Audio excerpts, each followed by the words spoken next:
Let's ask a pressing question that the markets are really thinking about right now. When will the Treasury run out of cash if the debt ceiling isn't raised?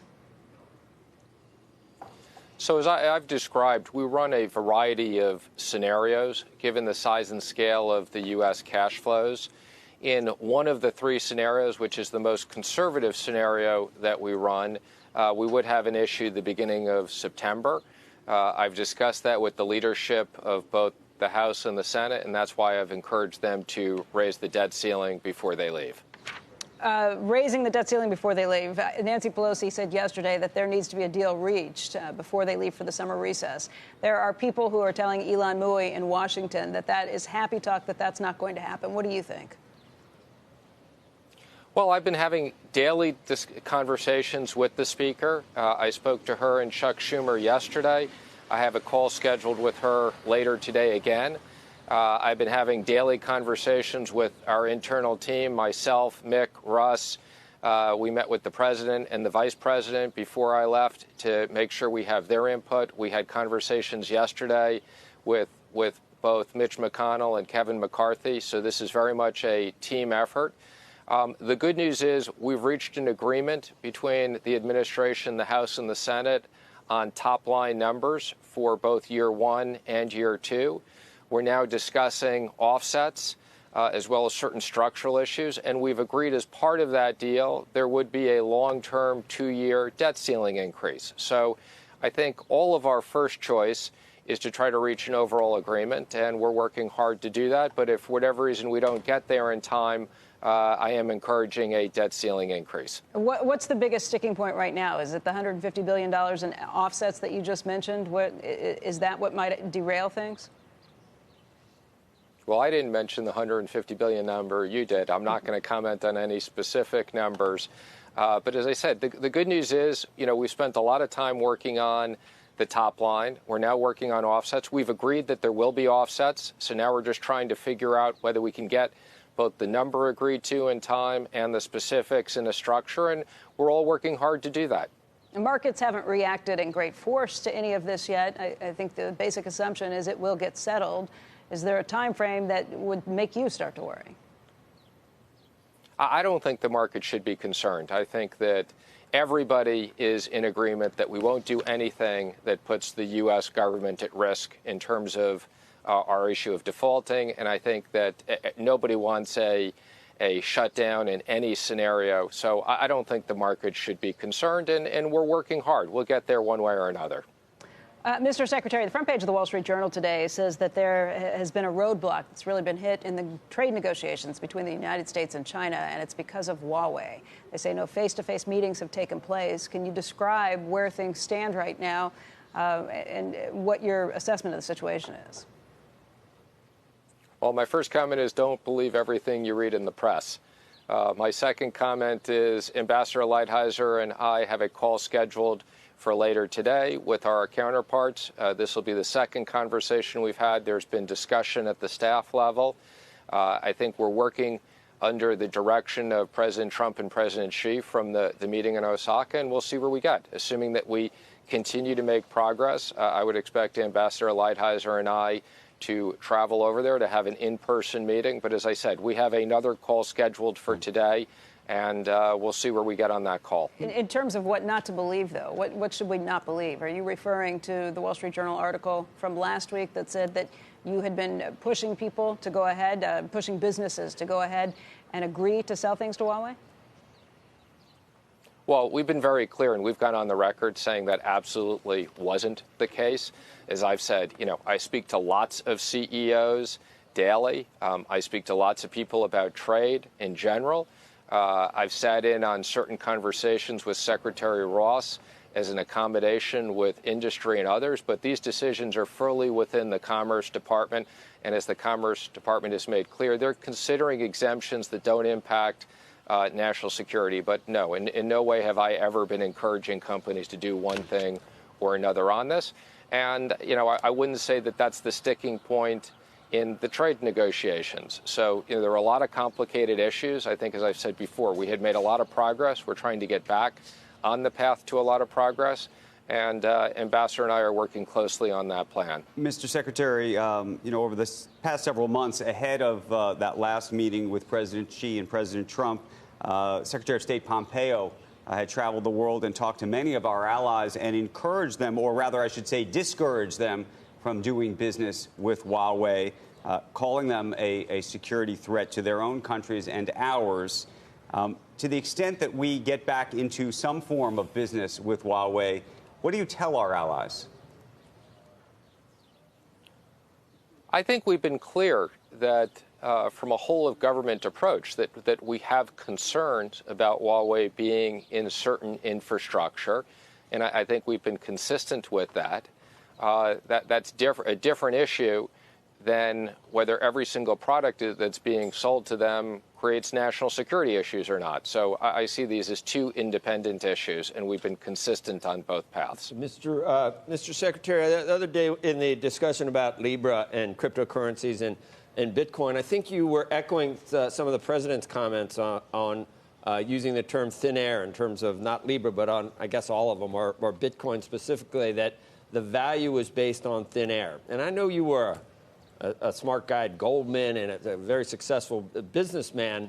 I'm just wondering whether you've looked at the blockchain technology, the distributed ledger and decentralization that is the underpinning of Bitcoin, and which advocates say does imbue this with some inherent value. Do you yourself believe that this is based on thin air and has no inherent value, or were you just more or less on board with what the president was saying? So a couple of things on this front. First of all, let me be clear. We very much support financial innovation, and anything that lowers payment processing costs, especially across border, is something that's very important. We discussed that a lot at the G7. The president has raised concerns about cryptocurrencies, Bitcoins in general. I absolutely share those concerns. At Treasury, we've been doing work at this for over the last year. We've put together a working group, and there was a clear agreement today from all the G7 finance ministers and central bank governors that Libra in particular raises some very significant concerns, and cryptocurrencies more broadly. And that before any of us let these go through, we're going to make sure that those concerns are satisfied, that there are money laundering issues, there's financial stability issues, there's consumer protection issues. These are complicated issues, and it's all of our jobs to protect the financial system. Now, on my comment about Bitcoin and thin air, I was quoting the president, and that's what I said. I share a lot of the president's concerns. Although I think that the technology, and I would separate blockchain from Bitcoin, I think the technology has certain clear uses. I want to be careful that anybody who's using Bitcoin, regardless of what the price is using it for proper purposes and not illicit purposes. And there are billions of dollars of transactions going on in Bitcoin and other cryptocurrencies for illicit purposes. At Treasury, we have FinCEN, we have responsibility for oversight of money service providers and banks under the Bank Secrecy Act, and we're going to enforce these very, very strong. So whether it's a physical money service provider or an electronic, they're going to have the same regulations. We'd have a problem if we decided every time that cash itself or any other form of currency, every time it's used for some nefarious activities, if we weren't going to use it anymore. I'm not sure that maybe it's a little easier at this point in the technology for certain illicit activities, but that can't be the reason, to say you're not going to use something. We wouldn't even use cash then, because cash is laundered all the time and used for nefarious That's all we've ever used for nefarious activities, and we certainly had plenty of them. I don't think that's accurate at all. That cash is laundered all the time. We have the strongest AML system in the world. We just came back from FATF, where on a global basis they've agreed to implement money laundering. I think, as you know, we use sanctions tools. So we combat bad actors in the U.S. dollar every day to protect the U.S. financial system. And all we're saying is there's been a lot of nefarious activities historically, and it's never involved Bitcoin. So obviously, it's been pretty successfully done with cash. That's all I'm saying. unless you think there hasn't been. I don't think it's been successfully done with cash. I'll push back on that. And we're going to make sure that Bitcoin doesn't become the equivalent of Swiss-numbered bank accounts, which were obviously a real risk to the financial system. Let me drill down on one final question related to all of that, and I know we have some other quick questions. But, Mr. Secretary, I think a lot of investors today who are looking at cryptocurrency and now looking at this Libra situation, you talk about anti-money laundering issues and know your customer issues. There's, to some degree, and Libra is very different than some of the other cryptocurrencies like Bitcoin, but to the extent that there will be regulation around a Libra-like coin or a Libra-like currency, where you do have an organization that could be ultimately held accountable, Bitcoin inherently, given the way it's structured, there is nobody to call. There is no organization. And so I think the long-term question that investors, to the extent that people are looking at Libra and then saying to themselves, well, what's going to happen to Bitcoin? How do you square those two things, and how do you look at them? I think there's completely similar issues. So on the first issue, again, Libra's got a lot of work to do before we're comfortable. But if they follow the rules and regulations properly and it's regulated, including potential financial stability issues, that may or may not be something that we get comfortable with. As it relates to, and there is a difference because Libra is supposed to be a stable coin, and I say supposed to. Individuals don't have direct claims on the currency, the underlying currency. That creates issues.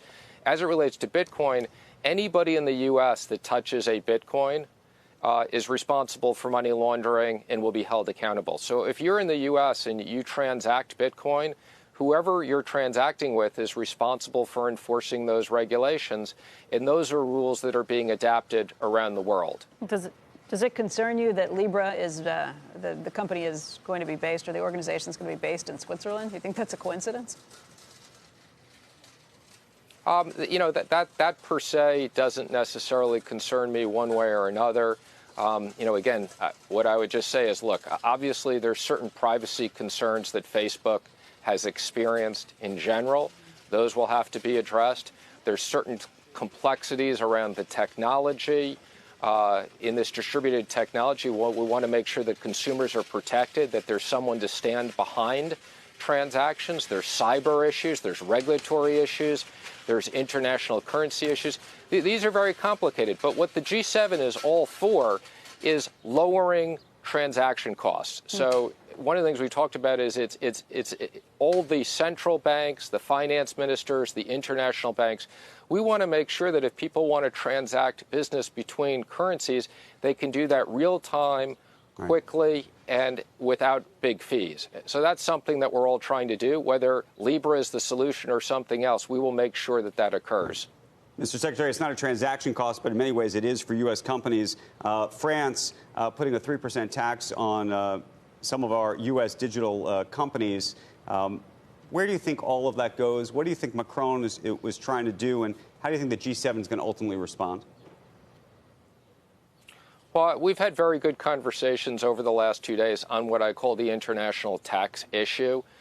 There's no question, I've been very public, that we have big issues with the France DST and with the potential UK DST. We think that, one, there shouldn't be a gross tax on our companies. If there are any taxes, they should be on profits, not on gross sales. Two, they should fit to international norms. And three, they shouldn't be discriminatory, just attacking our digital companies.